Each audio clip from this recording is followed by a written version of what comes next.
So the Grammys, it's short for gramophone. And last night they had a primetime show that seemed something like an orgy, quite frankly, on CBS.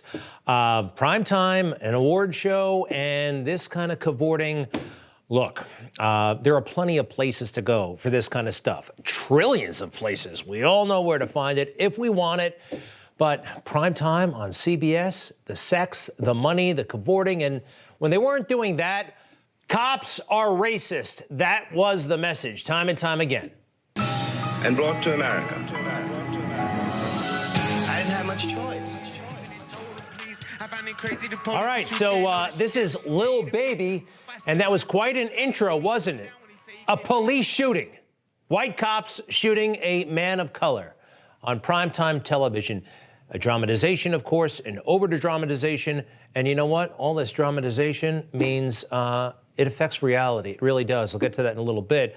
What was he doing? They were yelling at cops. They were rioting. Again, all the while mimicking entertainment somehow. Start somewhere, might as well go ahead, start here. Cops bad, Lil Baby good. Message was kind of as simple as that. And at times, well, take a look at this. We saw people get on cop cars during the summer and scare the hell out of certain cops. Is that a triumphant image to most law-abiding Americans, to all law-abiding Americans? No, it's a very, very troubling one. But again, that was the theme of CBS's Grammy Awards, which used to be kind of a thing that pulled us all together. And when they weren't doing this kind of stuff, wow, take a look at this decadence, immoral decadence, I'm sorry.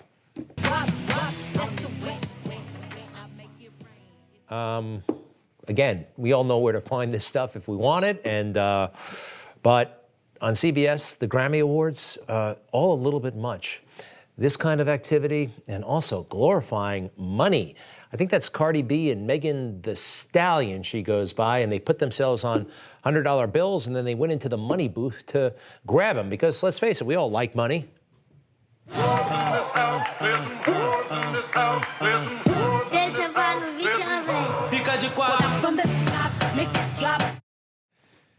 Is it a generational thing? I don't think so. I hope not. I just think that this is coarse, regrettable. Nobody really wants to watch this stuff with their kids.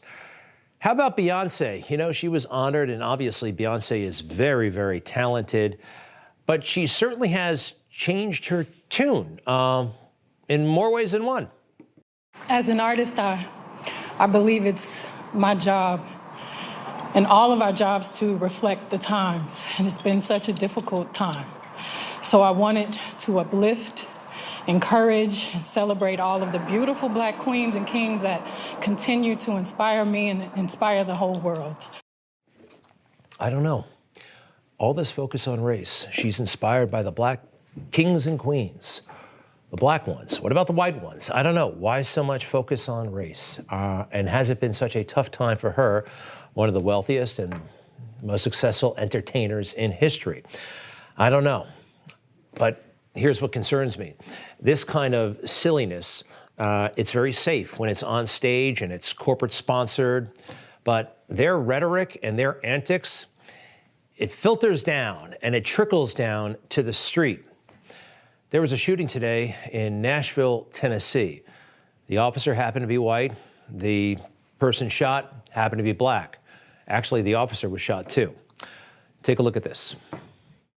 Just come back here. I think we're getting off on the wrong foot, okay? Because I'm really confused on why I'm getting stopped. He's got several warrants. Okay, that has nothing to do with me. You don't know who's in the car. Nobody's in my car. Well, now I know that. However, now I'm going to address the other problems. Okay, so you want my bag and all my belongings. So just step right back here. I've been pulled over by the cops before. You don't resist. You don't mouth off. You don't argue with them. Where did she get that cue to argue with this cop? Turn on the television. Open the phone. That's what's in vogue right now. She's standing up for herself. She was pulled over because the car she's driving is owned by an alleged drug dealer who has 6 warrants out for his arrest. Again, I think that the rhetoric we're hearing from the New York Times and mainstream media and at the Grammys and all over the place leads to this kind of questioning of law enforcement, and horrible things can result. It's really a shame.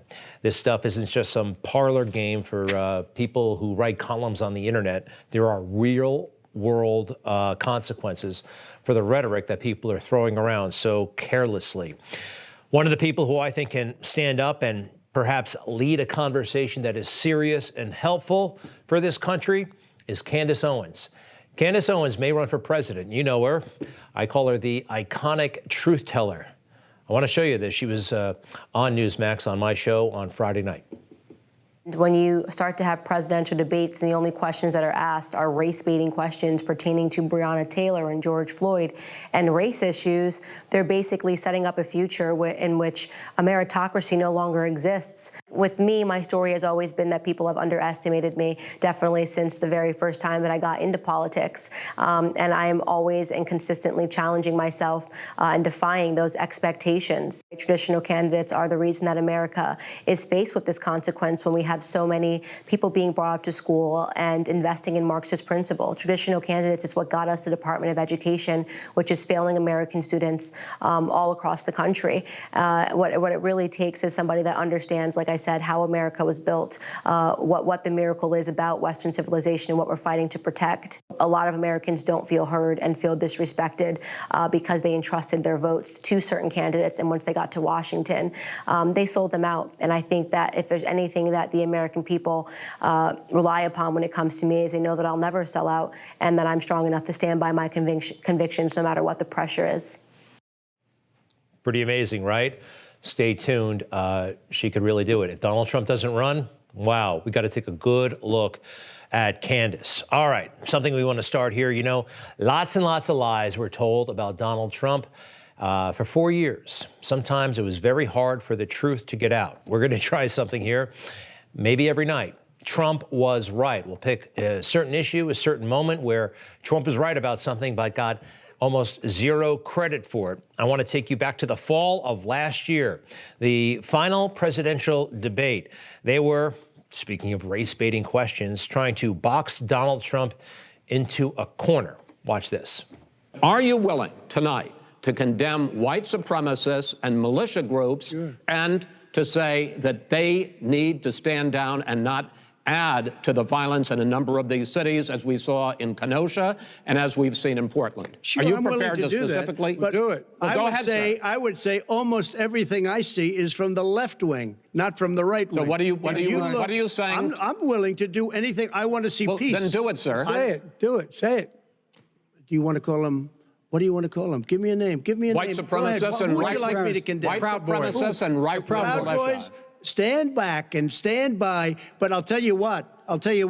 Somebody's got to do something about Antifa and the left, because this is not a right-wing problem. This is a left-wing. FBI director This is a left-wing problem. White supremacist. Antifa's an idea, not an organization. Oh, you got to be not kidding. militia. That's what his FBI, FBI director said. Well, then you know what? No, we're done, sir. It was like a tag team between Wallace and Biden, 2 versus 1. How about that? So where was Donald Trump right?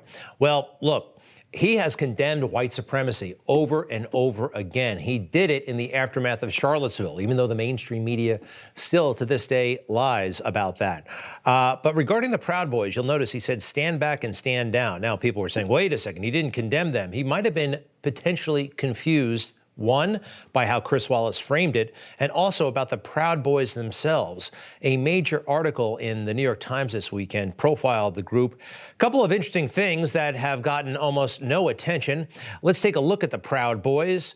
The Proud Boys are made up of all kinds of people from all kinds of races. I find that interesting, don't you? And it's often overlooked. And when it is mentioned, it's said, oh, that's not significant. Well, the chairman of the Proud Boys is a guy named Enrique Tarrio. There he is. He is Afro-Cuban, of Afro-Cuban descent. I'm not a white supremacist, and I don't like white supremacists, but I don't think any white supremacists, I don't know any, would have a group run by a guy named Enrique. I think the media and the government have been lying to us again about white supremacy in America, overstating it, exaggerating it, all to benefit Democrats and hurt those who support Trump by tarring us as white supremacists, which is probably the worst thing you could say about somebody. You just watched Newsmax TV, America's fastest growing cable news channel, now in more than 70 million homes. You can get Newsmax TV on your cable system or check your cable guide. And if your system doesn't carry Newsmax, call them, tell them you want Newsmax TV, because we're real news for real people.